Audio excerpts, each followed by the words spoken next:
बिस्मिल्लाहिर्रहमानिर्रहीम। मैं इस्लामाबाद के लोगों से अपील करना चाहता हूं, पहले तो उनको मुबारकबाद देना चाहता हूं कि उन्होंने कितने अच्छे और पुरअमन अंदाज से डी चौक की तरफ बढ़ते रहे, और अब मैं दरख्वास्त कर रहा हूं कि मजीद लोगों की जरूरत है वहां पर आएं और उस जगह को मुस्तहकम करें, पुरअमन रहें। पहली मेरी दरख्वास्त यह है कि पाकिस्तान में पाकिस्तान तहरीक इंसाफ पुरअमन जलसे करती है, तो डी चौक में लोग निकलें और जो लोग वहां प्रोटेस्टर पहुंचे हैं उनकी मदद भी करें।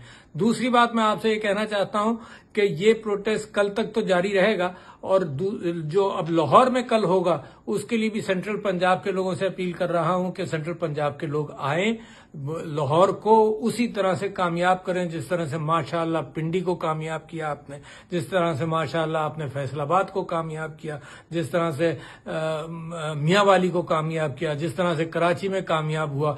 तो मैं ये दरख्वास्त कर रहा हूं कि ये मौका है हुकूमत को ये बताने का कि हम आपको मानते नहीं है, हुकूमत को ये बात याद दिलाने का कि ये जाली हुकूमत है, हम मैंडेट वापस चाहते हैं, और इमरान खान साहब के हुक्म पर आप सब लोग निकल रहे हैं, पुरअमन प्रोटेस्ट कर रहे हैं। ये पुलिस है जो बदमाशी करती है, लाठी चार्ज करती है और टीयर गैसिंग करती है। मैं मजम्मत करता हूं जो वर्कर्स अरेस्ट हुए हैं, मगर मुझे फख्र इस बात पर है कि खान साहब खुद जेल में, उनकी अहलिया जेल में, और आज तीनों बहनों ने गिरफ्तारी दे दी, क्योंकि ये मामला अब किसी का नहीं है, उसका खानदान और खानदान आप भी हैं। हर आदमी पाकिस्तान का इमरान खान का खानदान है, करोड़ों इमरान खान के खानदान है, और ये इसी प्रोटेस्ट के जरिए ये हुकूमत जाएगी।